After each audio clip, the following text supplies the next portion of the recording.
Birthday lamang kay Glenn Moran, kay Nora Kawili, and Margaret Sibug and Cleotine Kagingin. Pari po nag-iisang reyna ng kalsada. Laban niyo, proud to be po sa Smile About and Everything. Nandito na po ang mga nagbabagang balita sa unang balita. Ang mga unang balita sa umagang ito. Pangulong Gloria Macapagal Arroyo maghahain ng Certificate of Candidacy sa pagkakongresista ng Pampanga ngayong araw.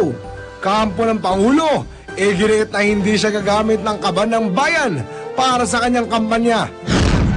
Tambalang Gilbert Chodoro, Edo Manzano ng Nakascam PCMD maghahain ng Certificate of Candidacy ngayong araw. Sa biyaheng totoo, ang problema ng kawalan ng kuryente sa Tawi-Tawi gustong solusyonan ng mga residente. 7 counts ng murder ihahain ng Department of Justice laban kay Dato Unsay Maguindanao Mayor Andal Ampatuan Jr. ngayong araw. Libo-libong kilo ng elephant ivory nasamsam sa iba't ibang bansa sa Africa. At kilalang shopping street sa Japan nagliwanag sa dami ng Christmas lights. Huwag pauli! Tutok na sa unang balita! Magandang umaga, patuloy pa rin binabantayan ng GMA News ang mga pinakasariwang pangyayari sa huling araw ng paghahain ng Certificate of Candidacy. At live mula rito sa GMA Network Center, ako naman, Arnold Clavio. At live mula rito sa COMELEC Head Office sa Intramuros, Maynila, ako po si Pia Arcangel. Narito na ang mga unang balita.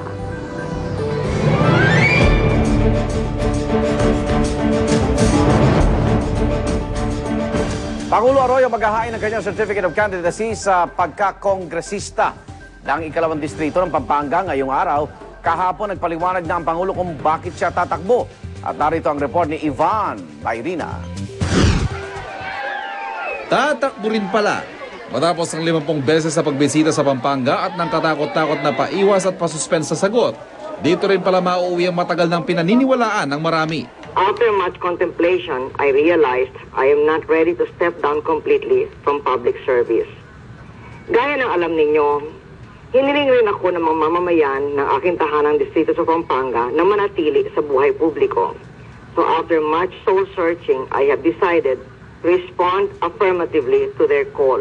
Ang pagkakongresista sa ikalawang distrito ng Pampanga ang puntirya ng Pangulo sa darating na eleksyon 2010. Kumpiyansa rin si Atty. Romulo Macalintal, election lawyer ng Pangulo na walang illegal at kahit pa immoral sa pagtakbo ng Pangulo bilang kongresista. There is nothing in the Constitution which prohibits a sitting president from seeking an elective office except for running as president again or to seek a re-election. Katunayan, ayon pa kay Macalintal, minsan ang ginawa ng isang dating presidente ng Amerika ang gagawin ni Pangulong Arroyo. Yan daw ay sa katauhan ni John Quincy Adams, ang ika-6 na presidente ng Estados Unidos.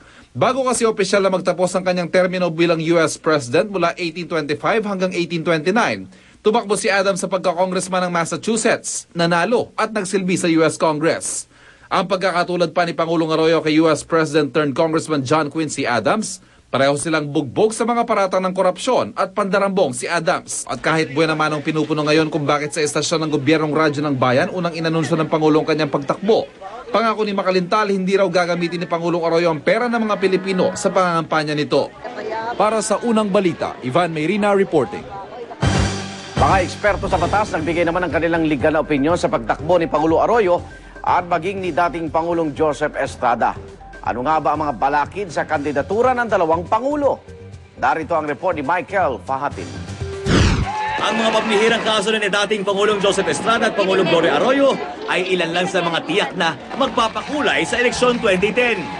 Pero ang tanong, makaabot naman kaya ang kanilang pagtakbo hanggang sa finish line? Dahil nga ngayon lamang ito nangyari sa ating kasaysayan, inaasahan ang mauwi ang debate hanggang sa Korte Suprema. Pero di pa man dumarating sa korte ang issue na pagdebatihan na ng mga eksperto ang legalidad nito. Ayon kay Ateneo Law School Dean Father Joaquin Bernas, binabawalan ng saligang batas si Erap na tumakbong muli bilang presidente.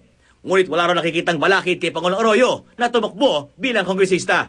Hindi lang daw konstitusyon ang balakid sa pagtakbo ni Erap. Sa pananaw naman ng dati niyang abogadong si Alan Pagia, maaari pa raw makulong si Erap kapag nagpumalit ito dahil nilalabag dito ang kondisyon ng kanyang pardon mula kay PGMA.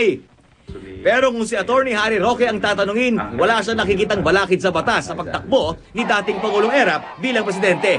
pati na ang pagsabak ni PGMA sa karera sa pagkakongresista sa eleksyon 2010. Ang sabi ng probisyon ng ating saligang batas, ang pinagbabawal ay re-election kung ikaw ay presidente.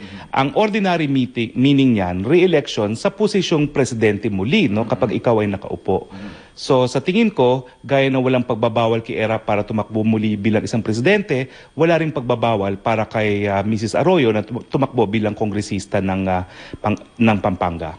Pero ang realidad umano ay bukod sa magiging desisyon ng COMELEC ay siguradong aabot ito sa Korte Suprema. Para sa unang balita, Michael Fahad reporting. Pangulong Arroyo magsisimba sa Lubao, Pampanga ngayong umaga. Puspusan na po ang paghahanda sa simbahan at may live report si Tricia Zafra. Tricia.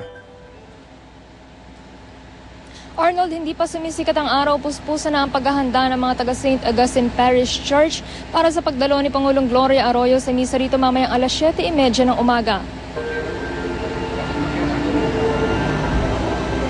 May inihandang mga sound system at projector para mapanood ang misa sa labas ng simbahan.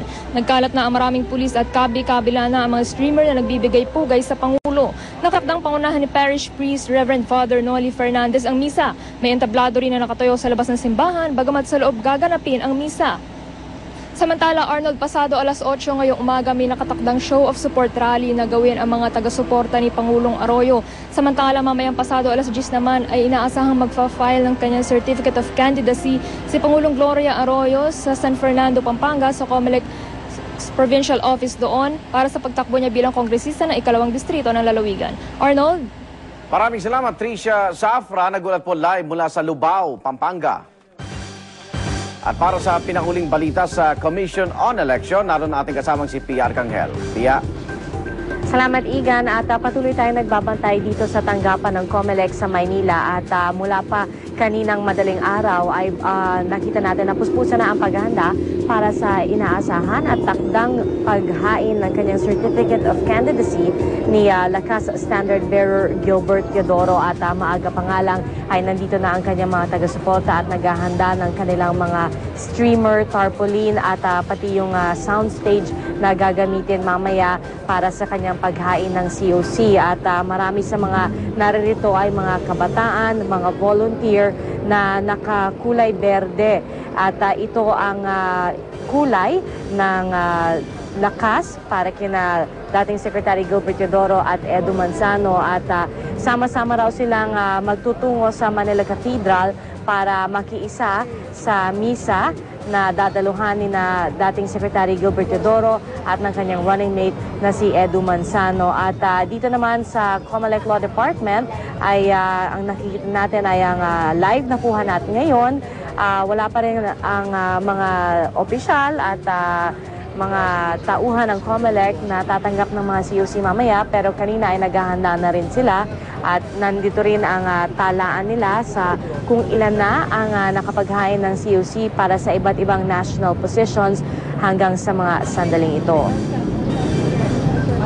Samantala, sina Senator Manny Villar, Brother Eddie Villanueva at dating Pangulong Joseph Estrada magkakasunod na naghain ng kanilang Certificate of Candidacy sa pagkapangulo. Kasabay nito, sinabi ni Erap na handa siya sa mga kukwestiyon sa kanyang kandidatura. Narito ang report ni Tina Panganiban Perez. Mula Manila Cathedral, binahan ng kulay orange ng mga taga-Nationalista Party ang tanggapan ng COMELEC kung saan naghain ng kanilang COC ang kanilang standard bearer na si Manny Villar at iba pang pambato sa eleksyon 2010. At paalis na ang grupo ni Villar, ang tinaguri ang Magnificent Seven naman ng Bangon Pilipinas Party ang dumating. Nagkamay at nagyakapan pa sina Villar at Bangon Standard Bearer Brother Eddie Villanueva na ikalawang subok na ngayon sa presidential election. Nasa loob pa ng COMELEC ang grupo ng Bangon, parating naman ang jeep ni Erap na siya mismo ang nagmamaneho. Bitbit ang puwersa ng masang Pilipino, may banda rin kasama si Erap. Nakasuot din sila ng orange na trademark na kulay ni Erap. At dahil nagpang-abot ang kanyang grupo at ang grupo ni Brother Eddie, hindi na iwasang makipagsapawan sa pag-cheer ang magkabilang kampo. Pero kasabay ng mismong filing ni Erap ng COC, inihain naman ni Atty. Oliver Lozano ang amended petition para himukin ang COMELEC na ideklara na